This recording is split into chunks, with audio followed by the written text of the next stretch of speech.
in different parts of Europe. This was the birth of the Reformation, and with it the vast worldly power of the Catholic Church, at least as Leo had inherited it, was irrevocably broken. That obscure, pedantic Wittenberg priest had somehow won the war. Interpretation.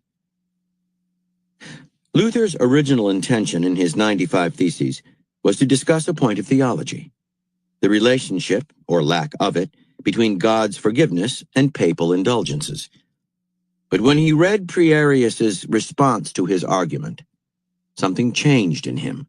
The Pope and his men had failed to find justification for indulgences in the Bible. There was much more they could not justify as well, such as the Pope's unlimited power to excommunicate. Luther came to believe that the Church needed drastic reform. Reformation, however, would require political power.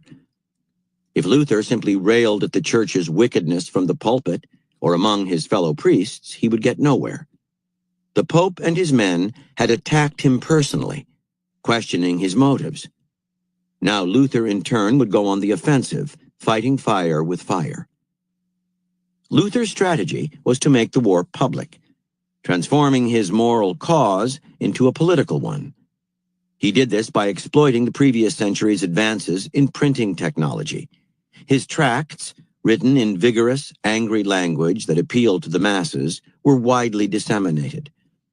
He chose points of attack that would particularly outrage the German people: the Pope's decadent lifestyle, funded through the sale of indulgences, the use of church power to meddle in German politics, on and on. Perhaps most devastating of all, Luther exposed the Church's hypocrisies. Through these various tactics, he was able to spark and stoke a moral anger that spread like fire, forever tainting the public's vision not just of the Pope, but of the Church itself.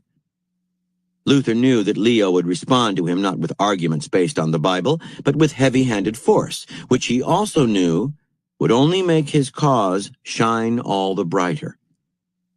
And so, with incendiary language and arguments that questioned Leo's authority, he baited the Pope into rash counterattacks. Luther already led an exemplary life, but he took it further by refusing all income from his writings. This widely known move, in effect, made his goodness theatrical, a matter for public consumption. In a few short years, Luther gained so much support among the masses that the Pope could not fight him without provoking a revolution. By using morality so consciously and publicly, he transformed it into a strategy for winning power. The Reformation was one of the greatest political victories in history. Understand, you cannot win wars without public and political support, but people will balk at joining your side or cause unless it seems righteous and just. And as Luther realized, presenting your cause as just takes strategy and showmanship. First, it is wise to pick a fight with an enemy that you can portray as authoritarian, hypocritical, and power-hungry. Using all available media, you strike first with a moral offensive against the opponent's points of vulnerability. You make your language strong and appealing to the masses, and craft it, if you can, to give people the opportunity to express a hostility they already feel. You quote your enemy's own words back at them to make your attacks seem fair, almost disinterested. You create a moral taint that sticks to them like glue. Baiting them into a heavy-handed counterattack will win you even more public support. Instead of trumpeting your own goodness, which would make you seem smug and arrogant, you show it through the contrast between their unreasonable actions and your own crusading deeds. Aim at them the most withering charge of all, that they are after power, while you are motivated by something higher and selfless. Do not worry about the manipulations you will have to resort to if you are to win this moral battle. Making a public show that your cause is more just than the enemy's will amply distract people from the means you employ. By Carl Schmitt. There always are concrete human groupings which fight other concrete human groupings in the name of justice, humanity, order, or peace. When being reproached for immorality and cynicism, the spectator of political phenomena can always recognize in such reproaches a political weapon used in actual combat. Keys to warfare. In almost all cultures, morality, the definition of good and evil, originated as a way to differentiate one class of people from another. In ancient Greece, for example, the word for good was first associated with the nobility, the higher classes who served the state and proved their bravery on the battlefield.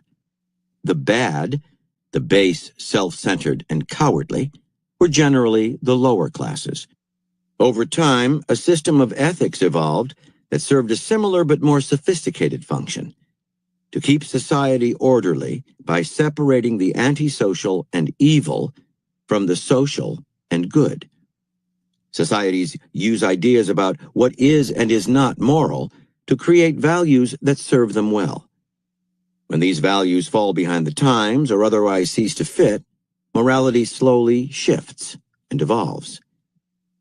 There are individuals and groups, however, who use morality for a much different purpose: not to maintain social order, but to extract an advantage in a competitive situation, such as war, politics, or business.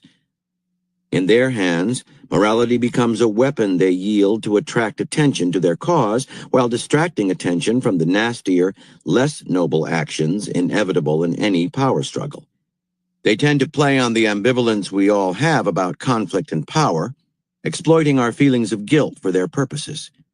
For instance, they may position themselves as victims of injustice so that opposing them seems wicked or insensitive.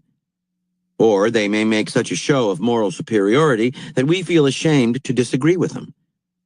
They are masters at occupying the high ground and translating it into some kind of power or advantage. Let us call these strategists moral warriors. There are generally two types: unconscious and conscious. Unconscious moral warriors tend to be motivated by feelings of weakness. They may not be so good at the straightforward game of power, so they function by making other people feel guilty and morally inferior. An unconscious, reflexive way of leveling the playing field. Despite their apparent fragility, they are dangerous on an individual level because they seem so sincere and can have great power over people's emotions. Conscious moral warriors are those who use the strategy knowingly. They are most dangerous on a public level, where they can take the high ground by manipulating the media. Luther was a conscious moral warrior, but being also a genuine believer in the morality he preached, he used the strategy only to help him in his struggle with the Pope. Slipperier moral warriors tend to use it indiscriminately, adapting it to whatever cause they decide to take on. The way to combat moral warriors in general is indicated by certain strategies that have evolved in modern warfare itself. The French officer and writer André Beaufre has analyzed the use of morality as a military strategy in the contexts of the French-Algerian Wars of the 1950s and of the Vietnam Wars fought by first France and then the United States. Both the Algerians and the North Vietnamese worked hard to frame each of their respective conflicts as a war of liberation fought by a nation struggling for its freedom against an imperialistic power. Once this view was diffused in the media and accepted by many in the French and American publics, the insurgents were able to court international support, which in turn served to isolate France and the United States in the world community. Appealing directly to groups within these countries that were latently or overtly sympathetic to, or at least ambivalent about their cause, they were able to sap support for the war from within. At the same time, they cleverly disguised the many nasty maneuvers to which they themselves resorted